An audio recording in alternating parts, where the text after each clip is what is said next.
Good morning and welcome to the City of Phoenix Public Safety and Justice Subcommittee meeting on Wednesday, January 11th, 2023, calling the meeting to order.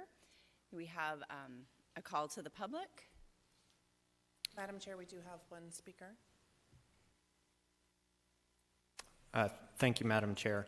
During citizen comment, members of the public may address the subcommittee for up to 3 minutes on issues of interest or concern to them. The Arizona Open Meeting Law permits the subcommittee members to listen to the comments, but prohibits members from discussing or acting on the matters presented. Thank you. And our first speaker? Yes, Madam Chair. Our first speaker is Ann Ender.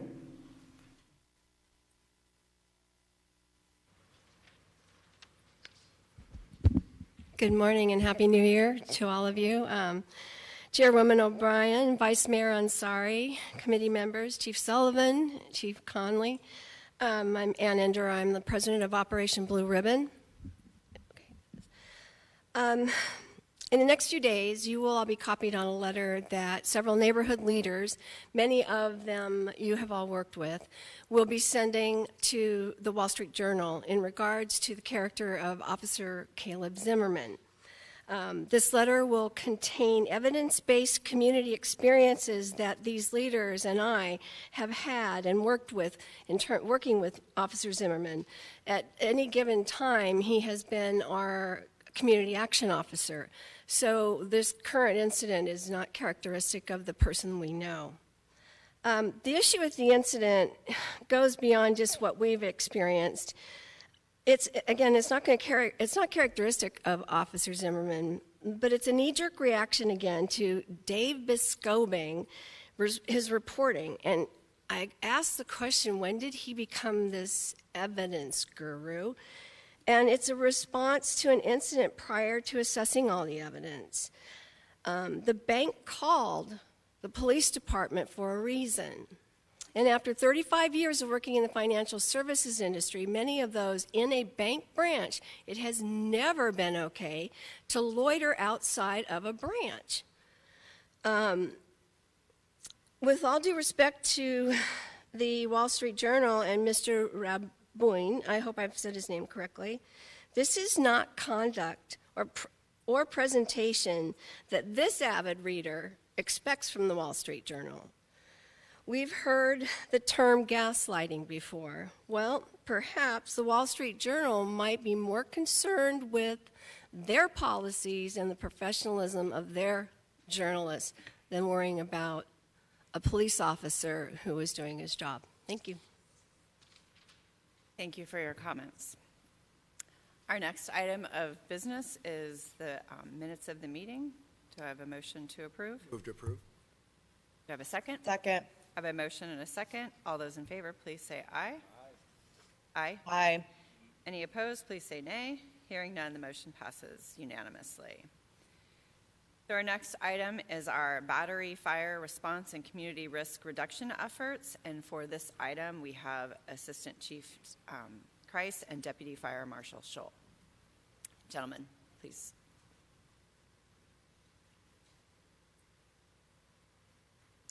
Good morning, Chairwoman O'Brien, members of the subcommittee. Thank you for the introduction. I'm proud to be sitting here with Deputy Fire Marshal Scholl.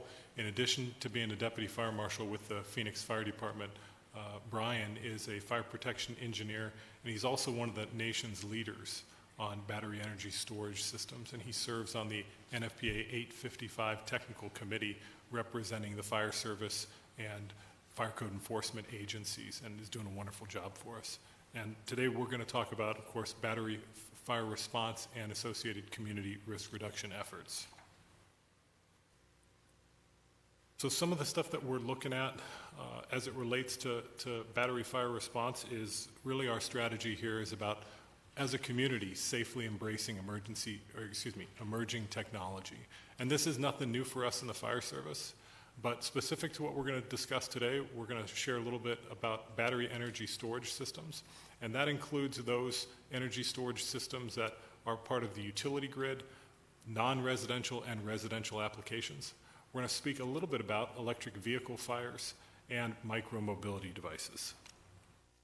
And when we're approaching these things that we're discussing here, our strategy for community risk reduction always includes these three major topics, and that is emergency response, fire prevention, and public education efforts. And we'll be able to share some of what we're doing in all those environments with you today. So from an emergency response perspective, we have a Phoenix regional SOP that governs how all fire departments respond to emergency incidents regarding battery energy storage systems. And the first thing that is important to point out is that you can have failures in batteries for a variety of reasons, whether it's thermal abuse, physical or mechanical damage to a battery, electrical abuse, overcharging, etc. Environmental impacts as it relates to an electrical surge or perhaps lightning, and then internal faults within the battery itself, maybe imperfections with the chemistry, etc. Battery energy storage systems for us as firefighters are like any other energized electrical equipment, and we approach them from the perspective that that equipment is always energized, and that helps keep our firefighters safe when responding to these. Firefighters use extreme caution when responding to energized electrical equipment, including battery energy storage systems. If we do have an incident, when we do have an incident with a battery energy storage system, we're always looking at that from the perspective of a hazardous materials response. And the reason for that is because when batteries go into a process called thermal runaway, we know that they will off-gas certain chemistries such as hydrogen, hydrogen cyanide, and others, which necessitates that 3-in-1 hazardous response to send our hazardous materials folks out there. We have a no-entry policy for energized electrical equipment, and the exception to that is for life safety, of course. Our folks are going to clear the area, protect exposures, and an initial evacuation distance of 150 feet. We're always going to be aware of the potential for explosion hazards, and our strategies are associated with protecting exposures. And perhaps most importantly is we know that for battery energy storage system related fires or any other fires involving energized electrical equipment, hazard mitigation is a collaborative process. And that includes the utility companies, the battery experts, the firefighters, of course, hazardous materials experts, and others. I'm going to pass this to Deputy Fire Marshal Scholl, and he'll be able to discuss some of the wonderful things that fire prevention is doing. Thank you, Chief Christ.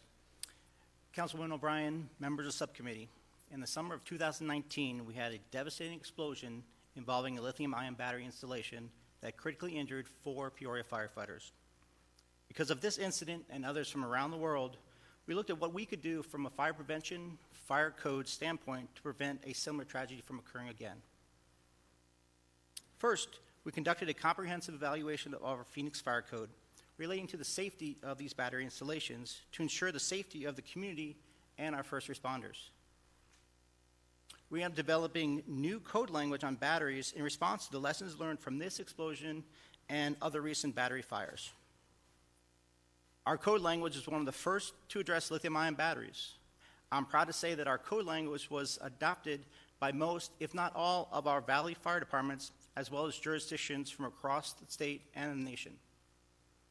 Having all the Valley Fire Departments adopt our code language not only made these battery installations safer across the valley, but they had the added benefit of code consistency. We have consistency in our code requirements so our customers, contractors, installers have the same rules no matter what city they're installing in. Once we had new comprehensive code language to address the safety of batteries, we initiated a permitting and inspection program. This program gives us the ability to inspect and approve all battery systems in our city before they're energized. Since the inception of this program, we have permitted and inspected over 200 battery systems in both commercial occupancies and single-family homes. We also realized that the best way to affect large-scale change in safety of these battery systems is to create partnerships. We brought together Valley and state fire marshals, as well as stakeholders from the battery industry, like manufacturers and installers, to work together to create a life safety ecosystem where everyone is doing their part to make battery installations safer. This collaborative approach has also allowed me directly to work with fire marshals from all over the valley, the state, and the country with the battery systems that are being installed in their jurisdiction. Since we wrote the code, I can assist them in interpreting the code, as well as helping them through the inspection and permitting process. On the national level, I have the privilege of serving on the technical committee of the National Standard for the Installation of Stationary Energy Storage Systems, the National Fire Protection's NFPA 855.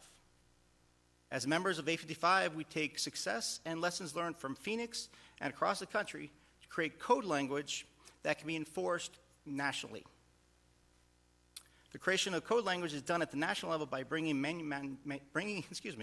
manufacturers, installers, users, and researchers, and fire service professionals like myself to work together for a common goal of safety.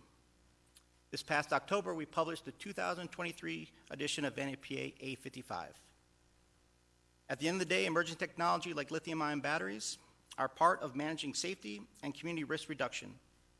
The Phoenix Fire Department will continue to lead the Valley, the state, and the nation in tackling new technology to keep our first responders and our community safe.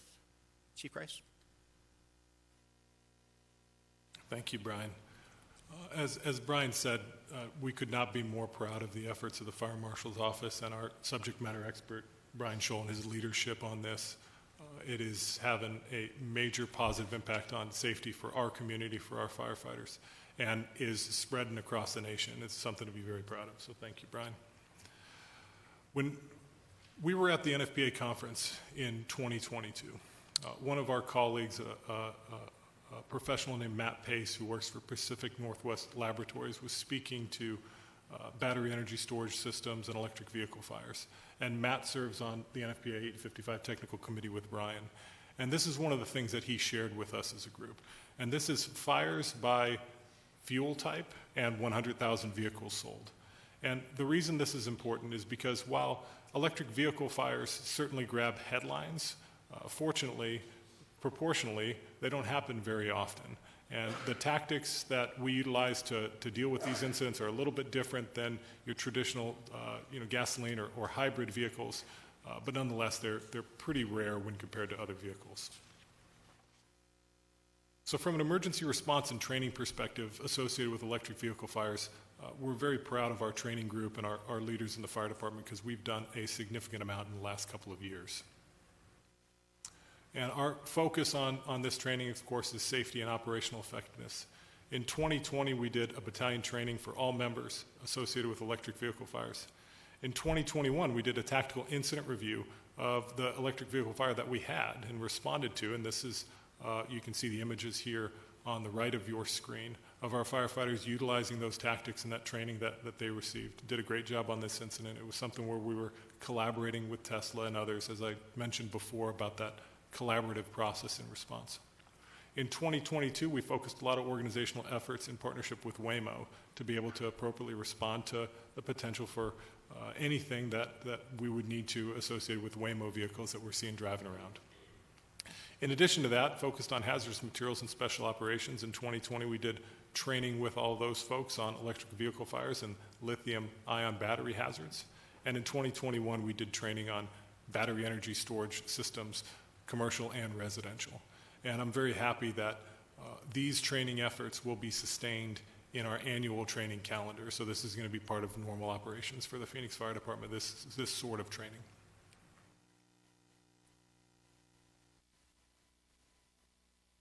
So we have a very short video. We're going to talk about some of our efforts as it relates to public education.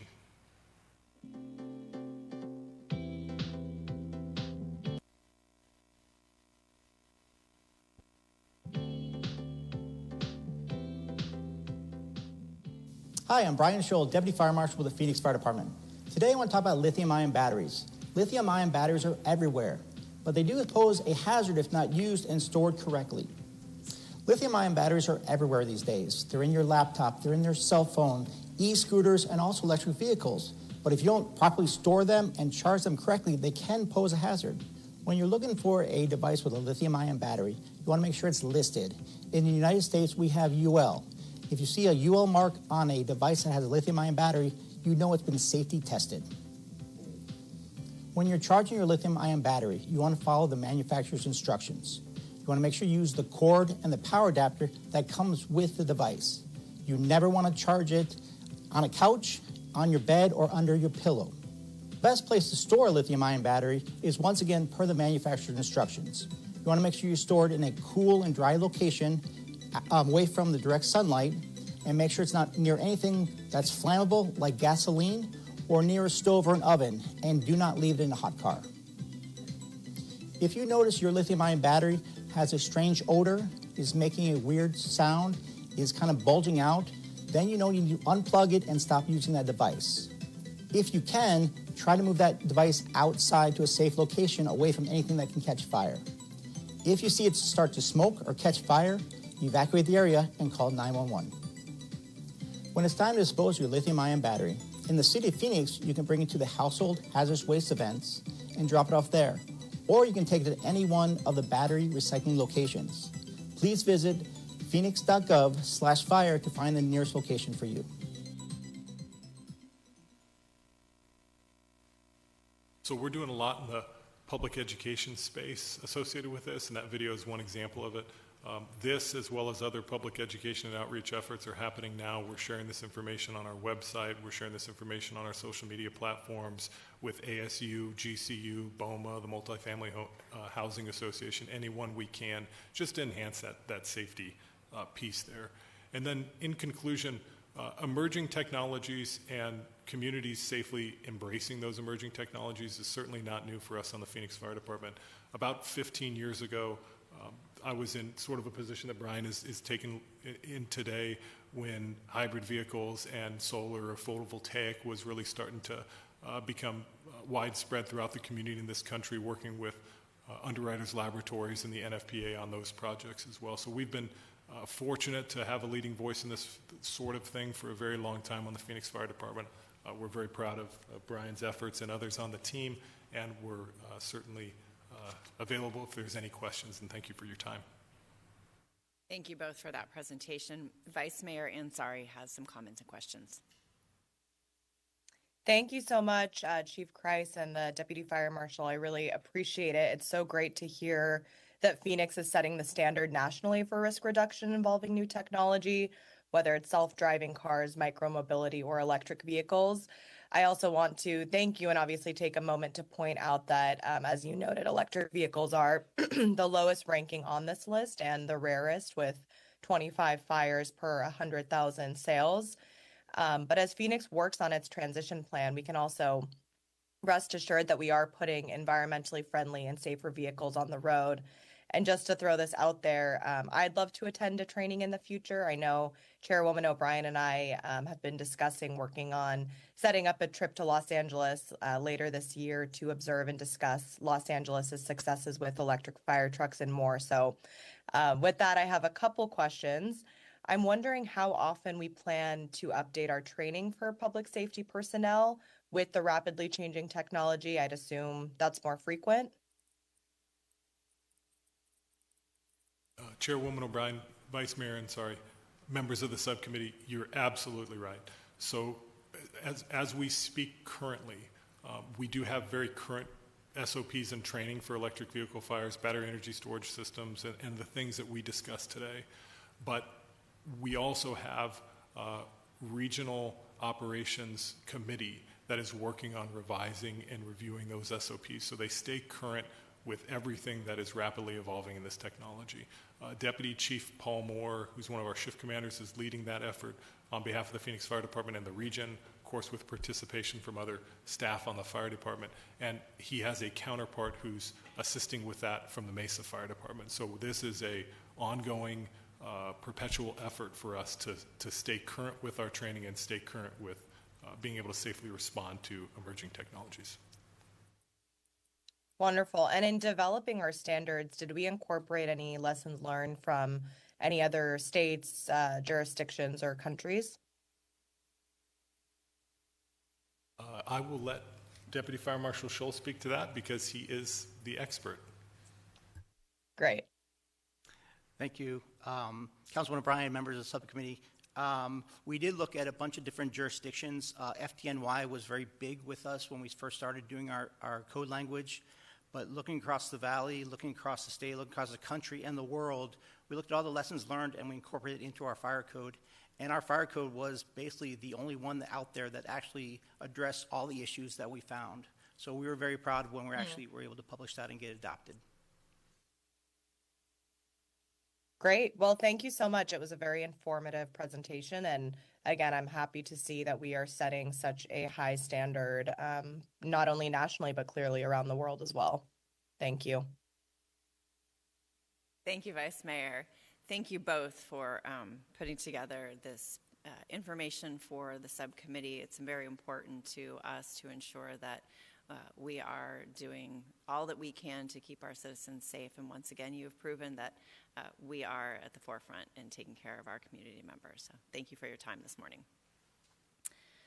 Our next item is the Phoenix Police Reserve update. And for this item, we have with us Executive Assistant Chief Connolly and Assistant Chief Joe Klima.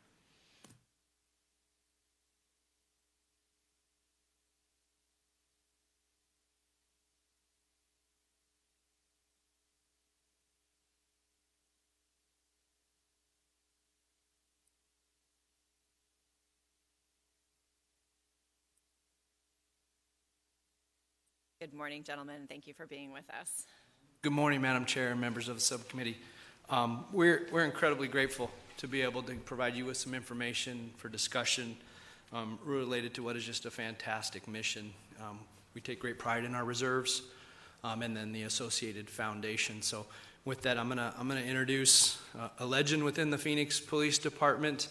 He says he was hired when he was 15, but he has 42 years of service. Which is incredible over the course of career and reserve service. So I'll turn this over to Reserve Chief Joe Klima. Council members, it's an honor to be here, and I'm excited to give you an update on our reserve program and the Phoenix Police Reserve Foundation. Our goal as reserves is to have 300 reserve officers, about 10% of our overall staffing. Currently, we have 116, and we're excited that we have 7 in the Reserve Academy that actually graduate next week. And our goal is to be fully integrated in every operation within the organization and to staff special events, to be really a ready contingency of additional officers in any emergency situation that may come up, and to work seamlessly with our counterparts. We get our reserve officers from 2 different groups of people. The first we refer to as traditional reserve officers. These are citizens, just average people who have jobs, but they have an interest to serve the community. And so they apply to the reserve division. They go through the exact same background and checks as a regular career applicant. They also attend the same academy curriculum. We actually have one of 16 state-approved police academies, and our Reserve Academy is that. The only difference is these volunteers, they go through the academy every Wednesday night and Thursday night from 6 to 10, and they come in every Saturday. And it takes about 10 months to get through the academy. Amazing dedication. The other area where we get our reserve officers is people like me, who've done a full career and want to stay with the department and continue to give back to the community. Or at times we have officers that haven't completed their full 20 years, but see another job, but they too want to give back to the community, so they stay on. That allows us some really good opportunities to retain the skills and the experience of these very senior people. And they come from a wide variety of details, actually just about every detail. We've had officers who are detectives in homicide, motorcycle officers, special assignments unit officers, still have a desire to give back.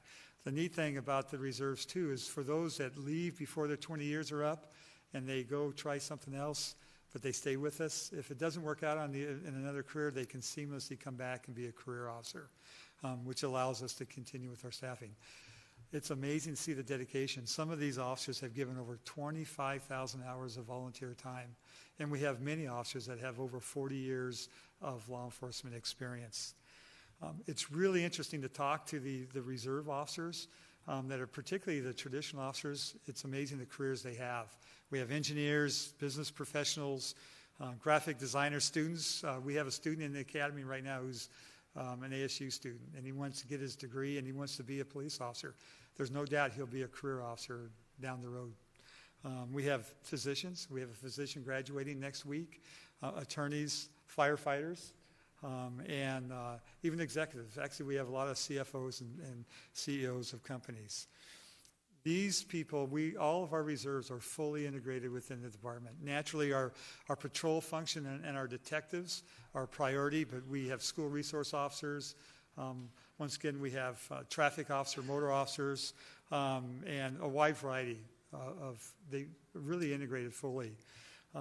And we work shoulder to shoulder with our counterparts. If you were on a call with a reserve officer, you would never know it. They wear the same uniform, they act the same way, they have the same responsibilities. We have the opportunity to staff special events like parades, presidential escorts. In fact, right now we have over 71 shifts covered for the Super Bowl from our volunteer reserve officers. And they also function in investigative details. I have two great examples. We have a gentleman, his name is Mike Como, and Jason Potter. Mike is a former Air Force pilot. He's the CEO of his own business. He's been with the reserves for some time when he got detective certified.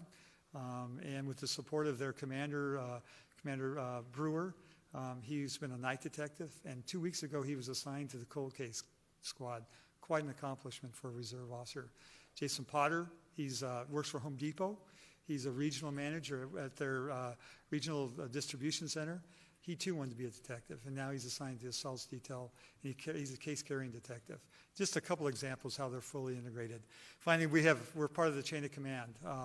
I can tell you as an assistant chief, I'm fully integrated. We appreciate, and it's really nice to feel welcome and know that your input is valued. Clearly a key part of Chief Sullivan's executive staff, and it goes all the way through commanders, lieutenants, and sergeants. Dedication of time. Last year, it's very consistent. If you look at this slide here at the bottom, it shows you the number of hours. We're very consistently well over 30,000 hours of volunteer time every year. And the monetary value is noteworthy too. Last year, over almost $3 million worth of staff time. Since 2007, you look at that, it's almost $41 million. But it's really not about the money, it's about serving the community.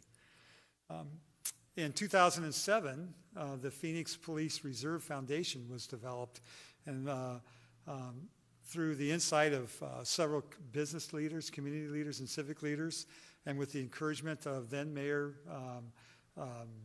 Phil Gordon and council members. In fact, Claude Maddox was one of the council members. He's in the audience today. And with the support of the police chief and city management, a foundation was developed. And the mission of that foundation was to support the reserve officers and to help supplement the resources for the reserve officers, to provide equipment and technology, and to help recruit other officers. Business leaders encouraging some of their members to become reserve officers. Here's our board of noteworthy community leaders. Our president, Derek Hall, the vice president, Don Brandt. We have a lot of different other people. You can see Claude, Mr. Maddox is on that in that group. Pam Keeley, who's the CEO of Blue Cross and Blue Shield, ironically, one of our commanders works for her, which is sort of unique. So we have a great group of people that they too dedicate their time to help support us, to support the citizens. Whether they're accomplishments, we have 15 fully marked vehicles. 2 of them are police motorcycles, and we have a recruiting Camaro.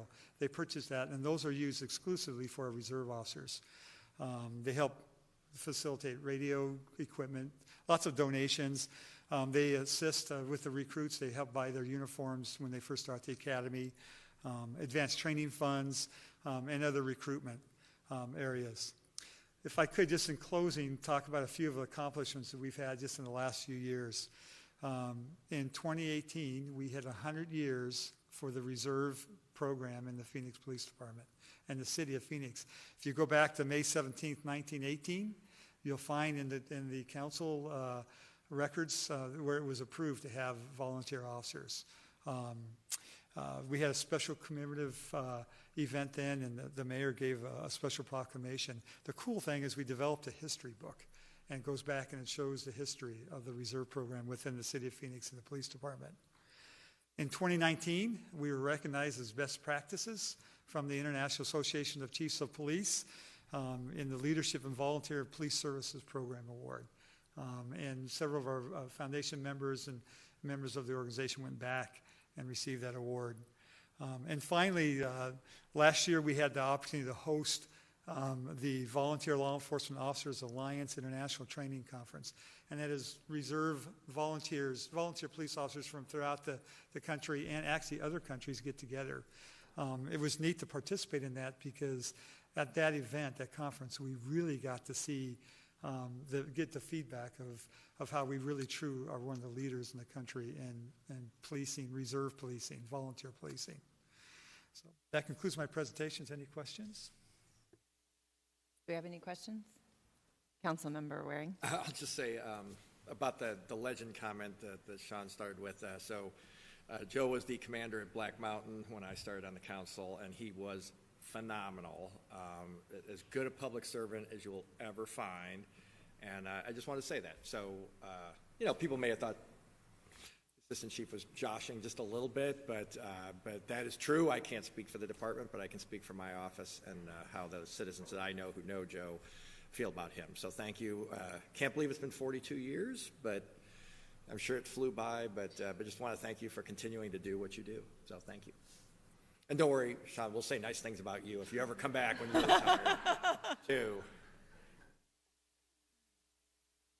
Vice Mayor? No questions for me. Thank you. Okay, wonderful. Councilmember Garcia?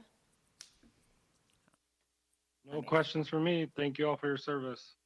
Thank you. Well, Chief Klima, thank you for your 42 years of service. Thank you both for this presentation this morning. When I was relatively new to office, I was invited to your award ceremony and was just overwhelmed by the amount of hours and the different folks out there who are dedicating their personal time to help keep our families safe. And having lived in Phoenix my whole life, I had no idea we had reserves, and so I really wanted to make sure that we made the not just the subcommittee aware, but our community members, and I hope that we will do a little bit more marketing and advertising. Again, I did see somebody showed me some old commercials, and that was, I think I remember those from being a little girl, but I think you're one of the best kept secrets in Phoenix, so hopefully we can help you get to your 300 recruits, but thank you very much for being here this morning, and thank you, former Councilmember Maddox, for joining us today, and for your support of this program. Wonderful. Thank you, gentlemen. All right, our next item, which I am equally as excited about, is the 30 by 30 initiative. This item will be presented by Chief Sullivan and Commander Smith.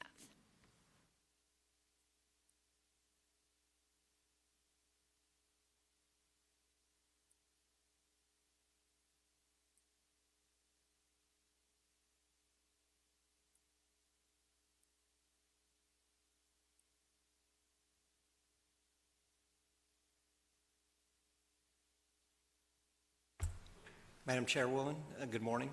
Members of the subcommittee, I have Commander Amy Smith with me here today. We are going to be presenting on the 30 by 30 initiative. Commander Smith has spearheaded this effort over the last several months, so she's our resident expert on the 30 by 30 initiative.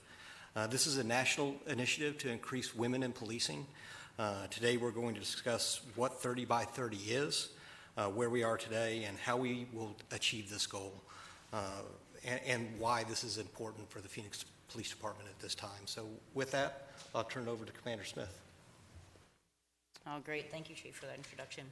And good morning, Madam Chairwoman O'Brien and members of the subcommittee.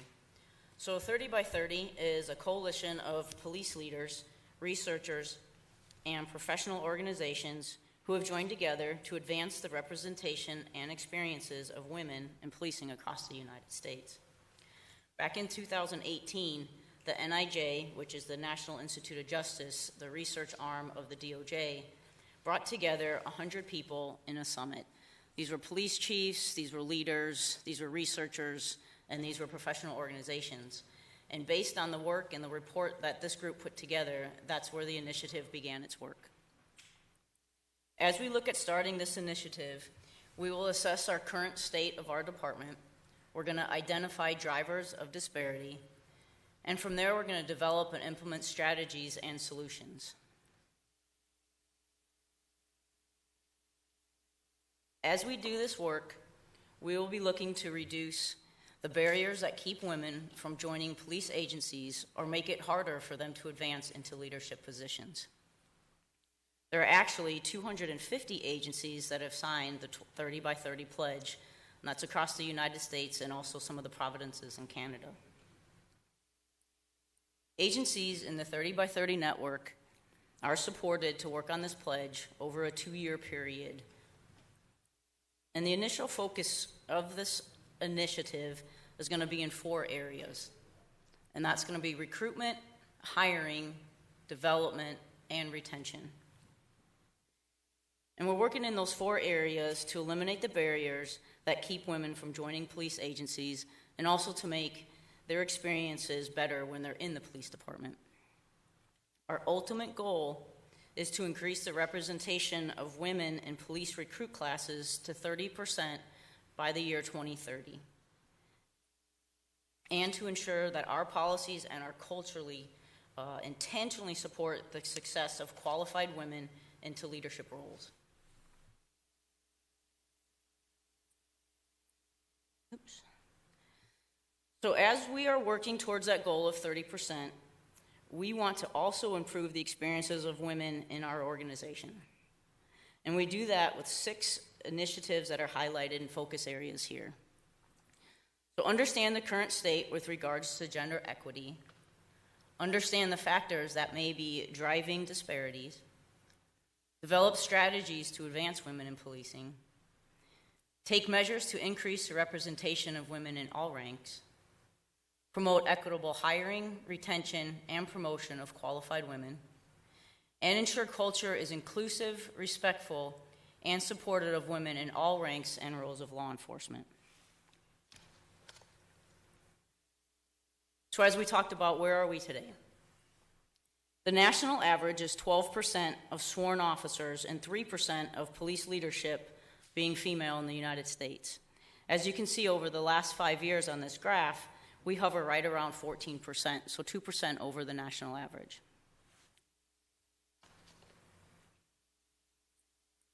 When we take a look at our female recruits, this is the last 5 years of how many we've had in the academy. Over the whole 5 years, if you averaged it, it comes out to 18.67% that we've had in the last 5 years. When we look at 2022, we see that that's a little bit lower. We hired 170 people in 2022, and 25 of those were females. The second half of the year, we had a higher percentage of females, and we put a lot of focus on our physical fitness program, our sweat program, other initiatives that you've heard of, the degree waivers, the skill bridge, and I expect that number to rise because of this initiative and also because of the focus that we're going to be putting on there. I also want to draw your attention to our cadet program. Our cadet program has 55% female participants, and this is a really good area to focus on getting participants into our sworn ranks.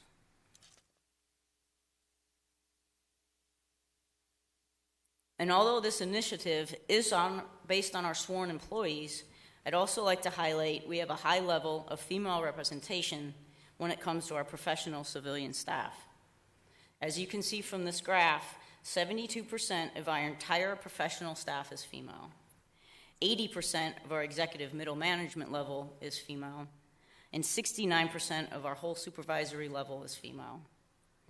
Our professional staff is another draw into our sworn ranks. Dispatchers, crime scene techs, police assistants, and out of the last 25 police civilian investigators we hired, 11 of them were female as well. So this is another area that we attract more females into our sworn ranks.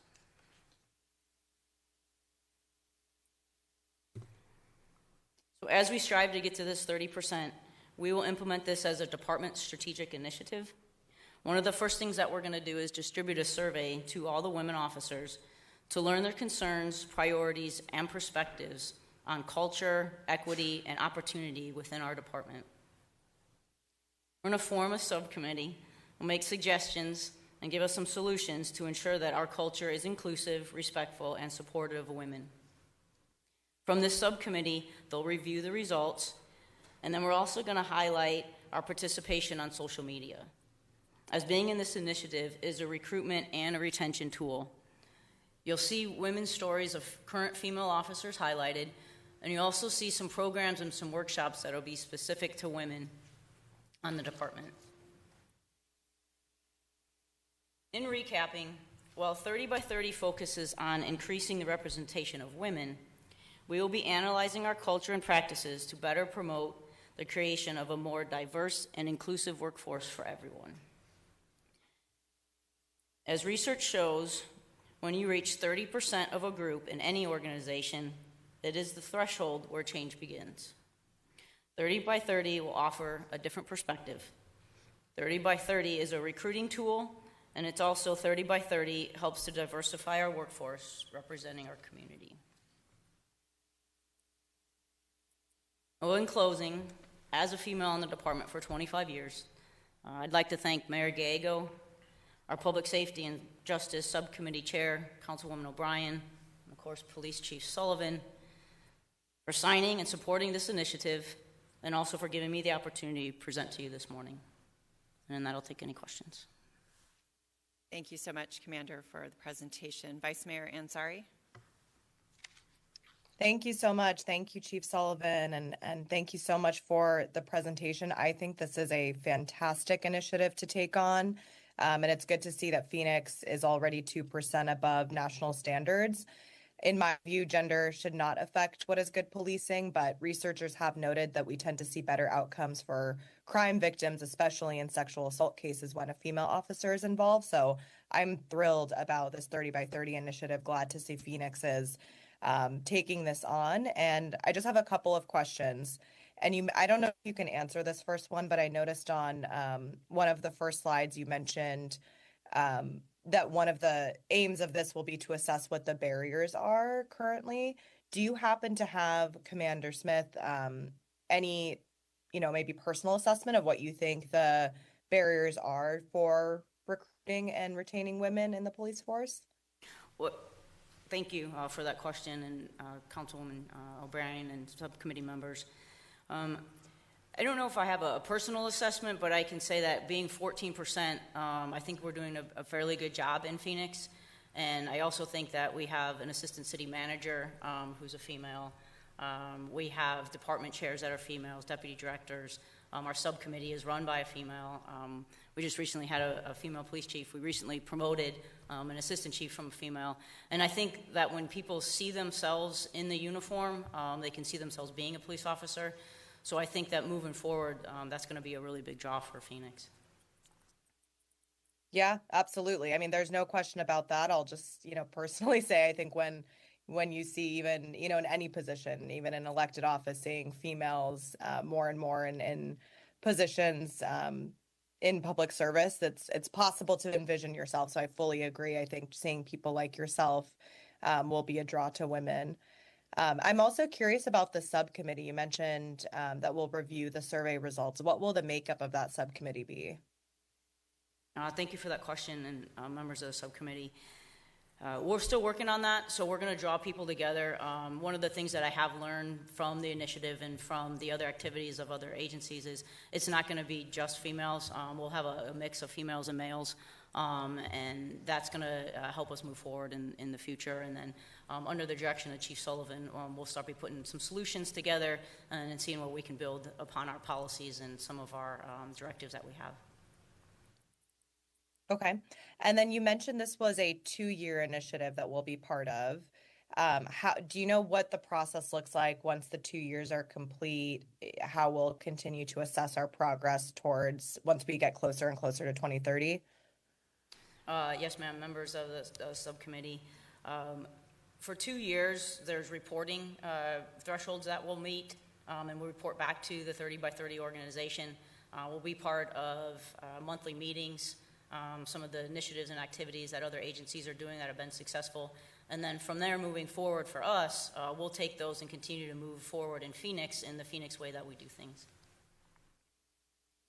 Okay, great. And then my other question was, while our sworn female officer percentage is high, it seems the percentage of female cadets is decreasing. Seeing we just had a presentation on the Phoenix Police Reserve Foundation, I was wondering if you know if they have any specific initiatives tailored to women to help on this front. I'm sorry, ma'am, the question was the Reserve Bureau or the Cadet Bureau? Well, specifically, you know, I noticed the percentage of our cadets seems to be not on par with the female officer percentage, our sworn female officer percentage. So wondering what your thoughts are there. Oh, okay. Yes, members of the subcommittee and Councilwoman Ansari, females tend to mature a little faster, so we actually get a high percentage of females in our cadet program. So we have 55% of females in the cadet program, and they have a rank structure within the cadet program as well. And we have some very up-and-coming females. Some of them just went into our police assistance program, and we're hoping to get them into our sworn ranks after that. Got it. I understand. Okay. Well, thank you. Again, I'm a huge proponent of this initiative. If there's anything that we can do as council members within the next 2 years to really help promote it, I think this is really, really important for our department. And I think anything we can do to not only meet that 30 by 2030 goal, but surpass it, I think should be a priority for all of us.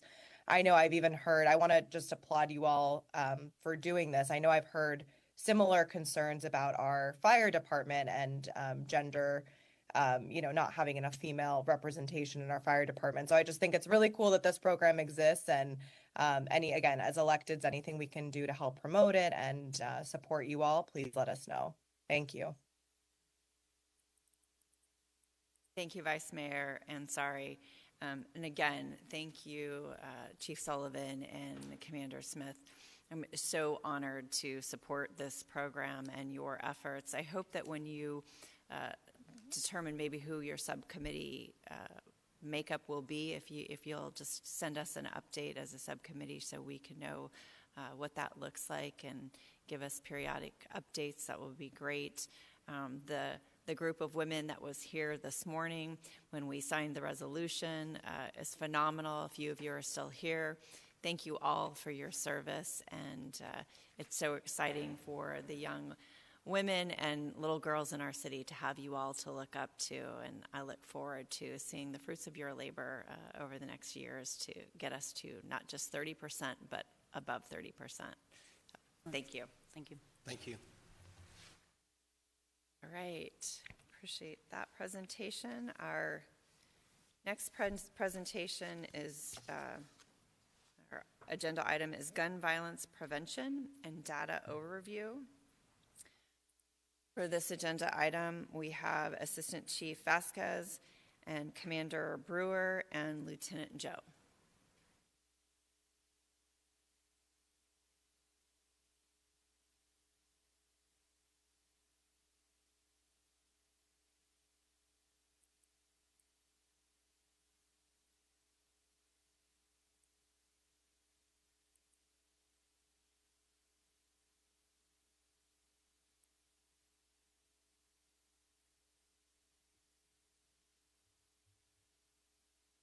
Thank you, Chief, for being with us this morning to present on this very important matter.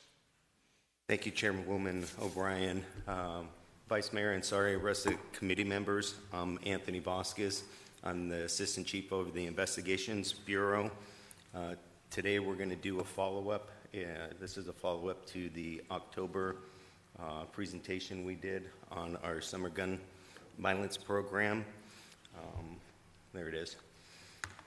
So in the presentation, we'll go over a quick overview of what the program was, the results, some of the lessons that we learned, as well as our next steps in the progression of our program.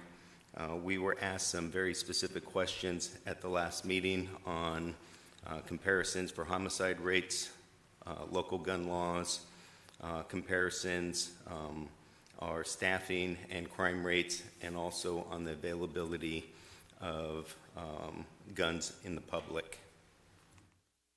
So the pilot program began in July of 2022. We were seeing some larger incidents that had occurred in the city involving gun crimes.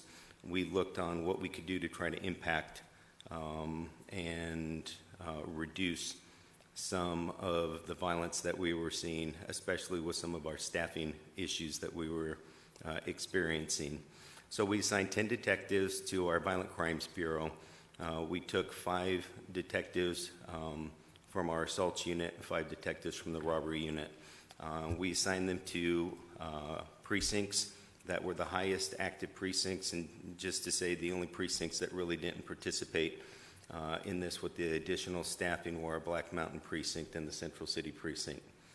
So they focused on armed robberies, aggravated assaults, which were really the non-fatal shootings and weapon violations.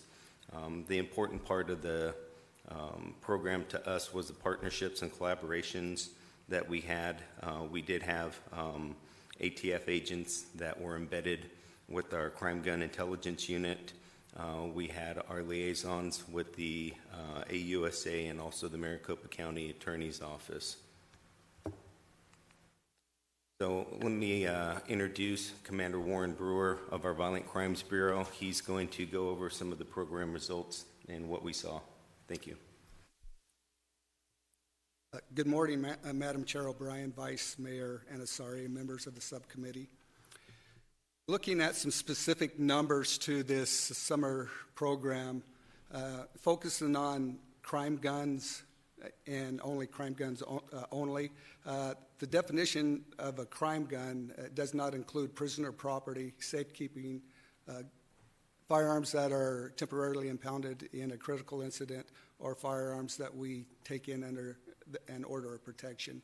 So we know our program lasted 5 months from July to November. So if you look at the citywide numbers that we took in for these crime guns and compared to the previous year, that same 5 months. So in 2021, the city took in 1,948 crime guns. In 2022, the city took in 1,980 crime guns.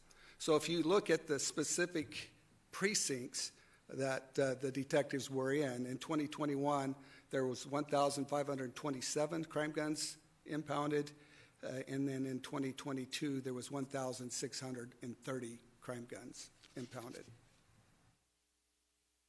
So we've obviously learned some very valuable lessons through this program, and here are some of them. So the importance of partnering with the Maricopa County Attorney's Office and the U.S. Attorney's Office and be able to have an open communication with them on the gun crime type cases. The value of collaborating with the ATF and having agents embedded in the Violent Crimes Bureau. We met yesterday with the ATF, and we are continuing having 2 agents embedded in our unit. The increased engagement with patrol and net squads, the importance of communicating with them of these gun crimes that are going on in their prospective precincts. And then the pilot program revealed some gaps with our crime gun intelligence unit. And what those gaps are is that we don't utilize this unit the way that we need to utilize it. And chasing or focusing on the most active crime guns, focusing on ballistic evidence, and using intelligence-led to be able to base our operations off of intelligence-led. So what are our next steps? In October of 2022, the National Public Safety Partnership conducted an assessment on the Phoenix Police Department specifically to non-fatal shootings. And the National Public Safety Partnership is part of the BJA. And so they came up with best practices that they suggested for us. And these best practices are national best practices. So next step is to use these 10 detectives that we used in the summer gun crime program to create a non-fatal shoot team that investigates all non-fatal shootings with 2 sergeants. And best practices are that a non-fatal shooting is a failed homicide attempt, and that we need to investigate these non-fatal shootings in the same manner that we investigate homicides. So in 2022, we know we had 509 non-fatal shootings within the city of Phoenix. My assaults units responded to about 102 of those 509. That left over 400 that did not have a detective response. Now those cases still went to the assaults unit, but without a detective response, we lose witness cooperation, witness cooperation, and potentially evidence at the scene. So the best practice is to have an investigative team respond to all these non-fatal shootings. The next one is to employ an investigative checklist for the non-fatal shooting investigations. Just make sure we have a thorough scene investigation that we follow each checklist. And the third is more of a holistic approach, long-term approach. It's to institute a shoot review process comprised of Phoenix police personnel, federal, state, and local partners. So when we look at national comparison of homicide rates, we looked at some cities that are similar to Phoenix and then some of the bigger cities. So if you see, Chicago had 797, and that is 29.3 per 100,000 residents. Houston, 469, and this is in 2021. It's 20.2 per 100,000 residents.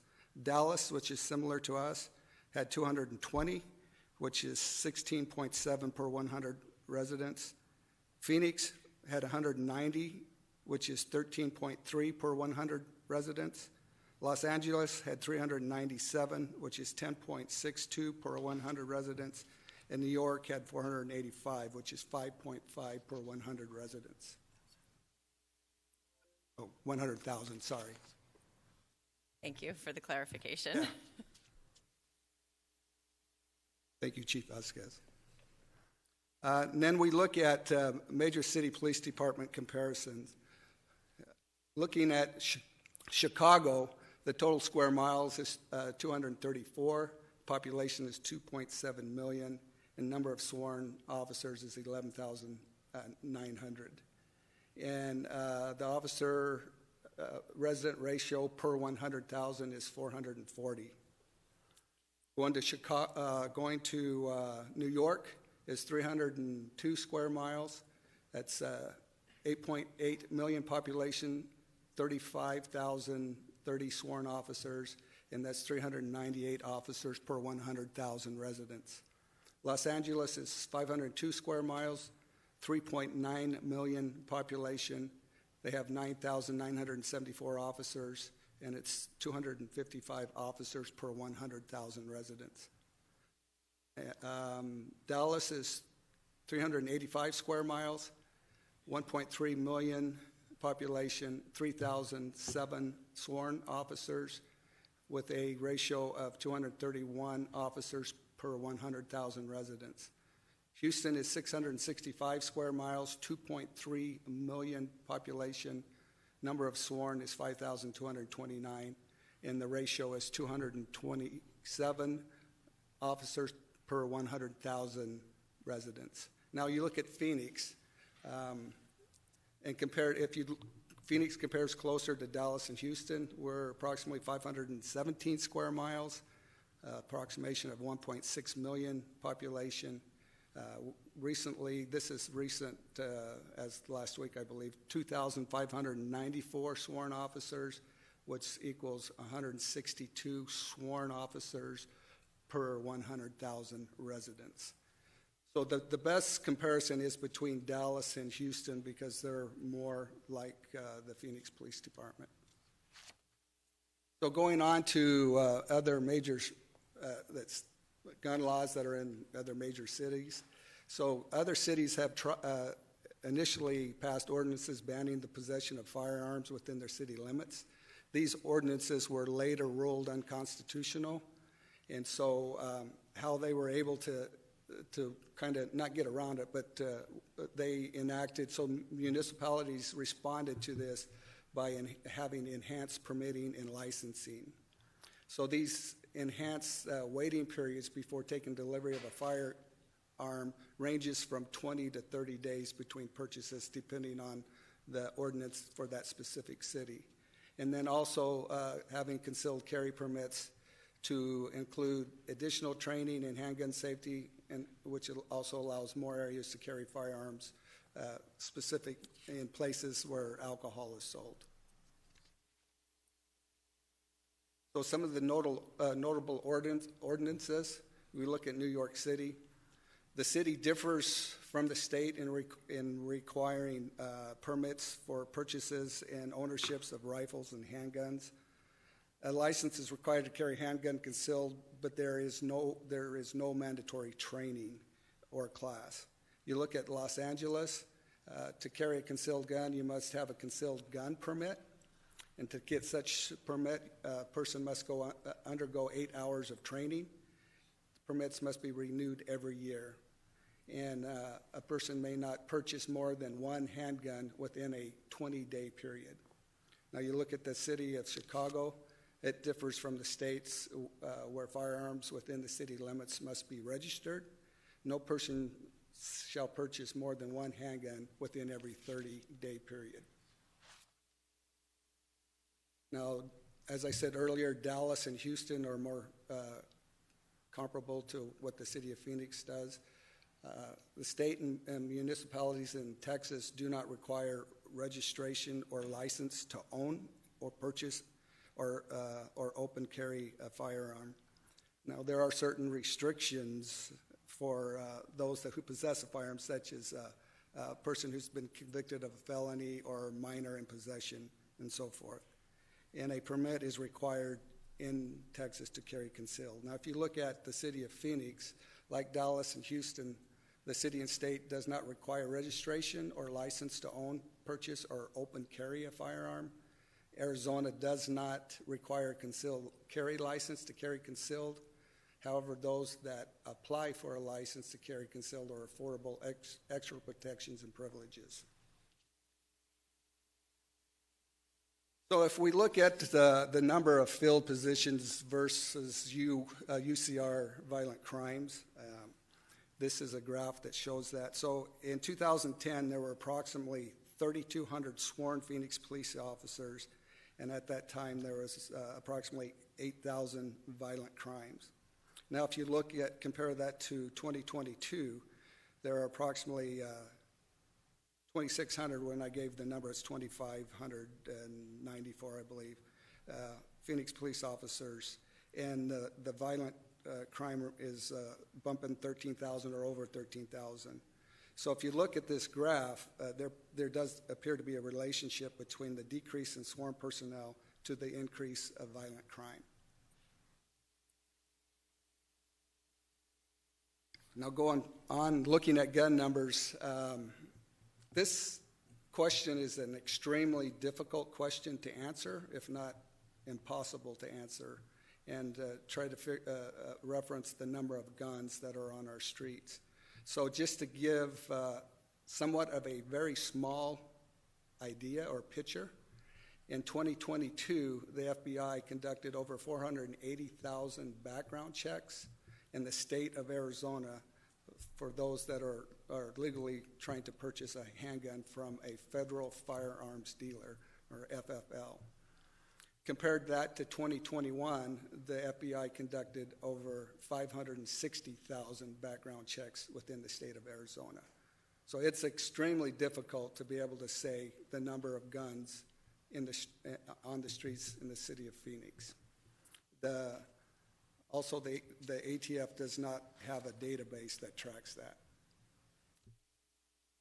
So when we look at gun purchases and compare them to crimes, we have a tool that we use to look at guns that are used in crime, and that is called E-Trace through the ATF system. So if a gun is used in a crime, a detective from our Crime Guns Intelligence Unit and others can put it into, but we'll put in a request to the ATF to see where that gun was bought, when it was purchased, or when it was sold, who purchased it, and the date of it. To give you an example, and I'll use myself. So say I bought a gun a week ago, from a federal firearms licensed dealer. And a week later, this gun is left at a crime scene where people were shot. So we have to have that gun to be able to do the e-trace.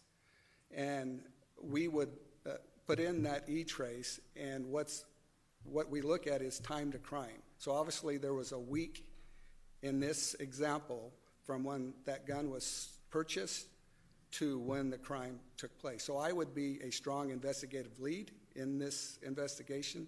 That doesn't mean I'm the one that pulled the trigger, but I would be a strong investigative lead. So we use e-trace as a tool to try to track crime guns and compare and look at when they were purchased and so forth.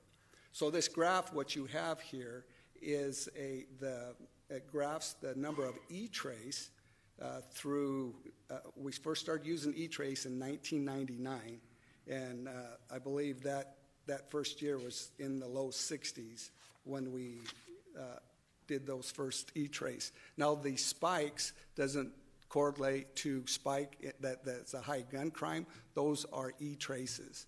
And if you look from at the end, from basically about 2018 and going up, that's in direct correlation with when our gun crime intelligence unit received the grant, and we developed that unit, and you can see a steady increase of e-traces from 2018 to the present. So our homicide rate reduction strategies. First, it's important for us to leverage technology and intelligent-led policing. We are in the process of trying to utilize more technology. The 27th Avenue project is an example of that, to be able to use technology. We, as I said in the last subcommittee in October, we look at Las Vegas Metro. They consistently have a 90% plus clearance rate in their homicide, and partly due to the technology that they have with their camera systems and their real-time crime center. And to use intelligence-led policing to drive our operations, so our operations are very specific to these violent gun crimes. And to start this non-fatal shoot team of investigators. So by using a non-fatal shoot team, we will hopefully stop the retaliation type shootings when people feel that nothing is being done by the police department. There's a high likelihood of a retaliation type shooting, and to have a better response, collecting evidence at the scene, interviewing witnesses, and this will have we feel, and based off of national best practices show, it does have an impact on our homicide clearance rate. And then, important, focusing on the most active crime guns, focusing on the most prolific trigger pullers, and following that actionable intelligence to lead us, to direct our operations in addressing these violent gun crimes. With that, are there any questions? Thank you, sir. You could just remind me from the first presentation that we had before, you focus on crime guns because, if I'm correct, about what is the percentage of crime guns that do what percentage of our crime? It's estimated that's very low, that it's about 2%. 2% of the crime guns commit what percentage of our criminal activity? The estimation is about 80%. About 80%. So that is part of the reason we are focused on these types of guns. Councilman Waring, do you have any questions? Other members of the committee, are there any questions? I have some questions. Vice Mayor Ansari. Thank you so much. Really appreciate the presentation. I am especially shocked to see that in a 5-month period, Phoenix confiscated a total of 2,381 guns. I know as a council, we will continue to have conversations on what we are able to do with confiscated guns in accordance to state law and ensure that less of them end up in our streets. I think for me, the priority is, with the laws on the books, what can we do to reduce gun violence in our community. So I, again, appreciate the data and the comparison with other cities and just understanding what other jurisdictions have done, again, with very different circumstances than ours. So a couple of questions, and these are just from the presentation you just gave. You mentioned on one of the earlier slides that the pilot revealed gaps with our crime and gun intelligence units. Can you just elaborate a little bit on what those gaps are? Yes, Madam Chair, Vice Mayor Ansari, and members of the subcommittee. Some of the gaps are not utilizing this team in the manner that we can and should use them. So we know that we have currently several active guns that we call our most active crime guns, and putting them in a tiered approach to address the top 10 and to use intelligence to be able to direct them. So as previously mentioned, there's ballistic evidence that ties these violent gun scenes to the same gun, and it's important that we continue to tie this ballistic evidence to the same gun and try to take the trigger pullers off before and they are escalating in violence, but before it ends up in a homicide. So it's to utilize them more, and we do have a kind of a void with criminal analyst, and we recently hired a criminal analyst in our crime gun intelligence unit, so we do have one there, but that will help us to drive this intelligence-led policing to address these trigger pullers, the most prolific trigger pullers. I see. Okay, so that actually relates to my next question, I think. On slide 14, you were talking about the E-trace numbers, and then thanks for explaining that the spikes have more to do with our intelligence and not a spike in the crimes. But you mentioned a grant in 2018, which allowed us to do some more investigation. Is that grant a one-off? Is that something we can continue to pursue? Basically, I'm wondering about our capacity, because you mentioned Denver and how their dedicated detectives helped improve non-fatal clearance rate from 39% to 65%, which sounds impressive. I'm wondering, how our teams compare to theirs. Do we have the capacity to do the same? If you could just elaborate on all of those, that would be helpful. Yes, that's a good question. Madam Chair, Vice Mayor Ansari, and members of the subcommittee. Through the Public Safety Partnership, we sent a team from the Violent Crimes Bureau to Denver to look at their specific program. And we use that in this write-up for an example to show that if you have dedicated investigators that respond to every non-fatal shooting, that your clearance rates will go up, which will have an impact on your violent gun crimes and also have an impact on your homicide. So it's important to investigate these non-fatal shootings in the same manner as our homicides are investigated. Just to give you a little snippet, I have 5 response squads for homicide, roughly 40 detectives. Last year they responded to 255 homicide call-outs within the city of Phoenix. So you compare that to our non-fatal shootings. We're wanting to grow, but we all know we have manpower issues. But this is a start with 10 detectives, 2 sergeants, and the goal is to respond to, if we have 509 non-fatal shootings like we did last year, we're estimating we'll have that in 2023. And these detectives, their whole focus is non-fatal shootings, so they will not be doing any other investigations. Similar to our homicides, all they do is homicide investigations. So these 10 detectives, their responsibility is only non-fatal shootings. Vice Mayor, I don't know if I answered your question. I know part of it I did. If I may, Vice Mayor Ansari, Chairwoman O'Brien, and the other committee members, the other thing we're doing, because we know with the grant that we had limited personnel that we were able to take there.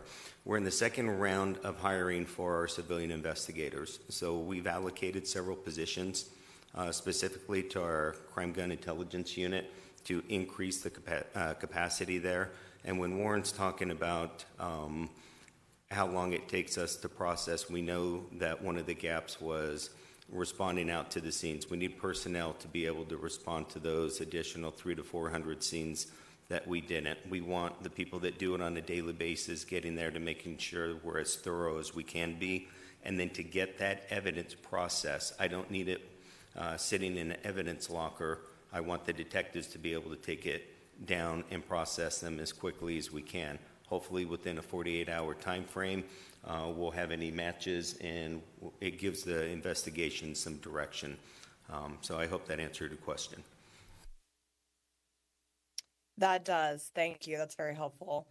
And then the other question I had, and this was not at all really addressed in the presentation, but on the theme of gun violence prevention, I think, in the environment that we live in currently, I think everyone's worst nightmare is to be, home of the next mass shooting, the next Uvalde, the next Sandy Hook, whatever it might be.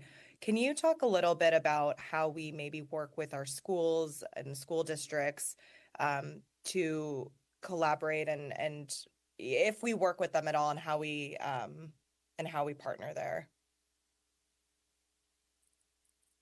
Yes, Vice Mayor Ansari, Chairwoman O'Brien, and committee members, it's a great question.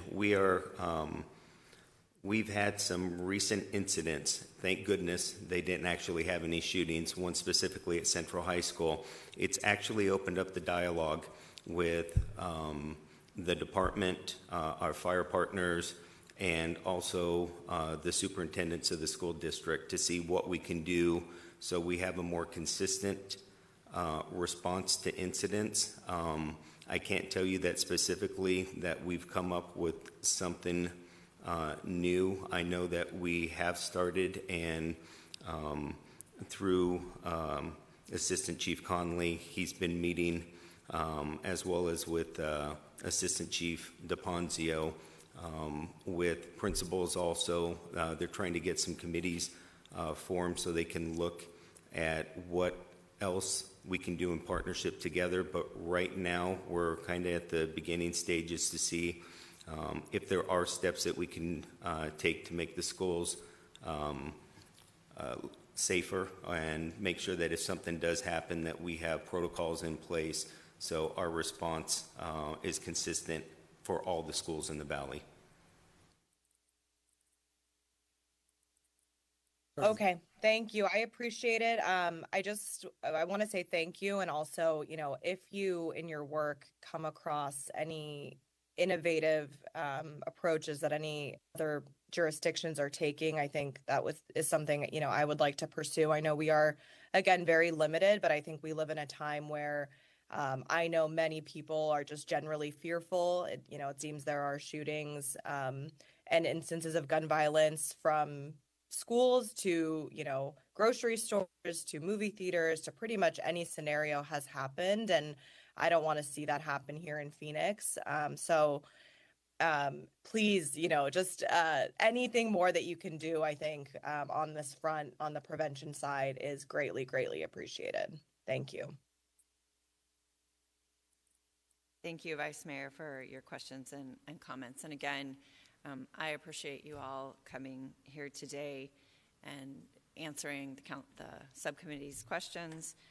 I do also want to highlight, because one of your charts talks about the number of homicides, the number of officers in a per 100,000 population, and I do think that there's probably a strong relation to having the number of officers and less crimes. And so I know that you all are working as hard as you can to recruit, but that has to continue to be a priority, not just for this subcommittee, but for the city council.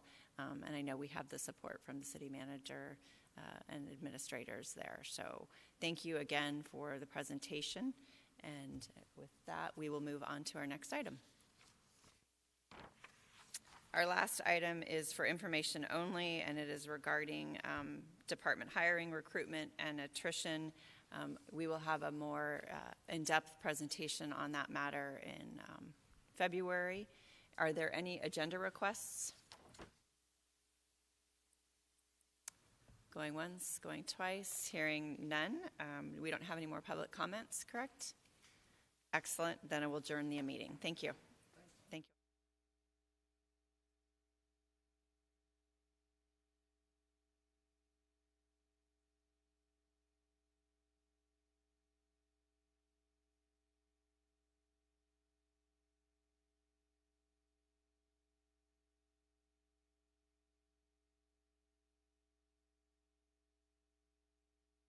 Cultural revitalization and education, food justice and land restoration, and more.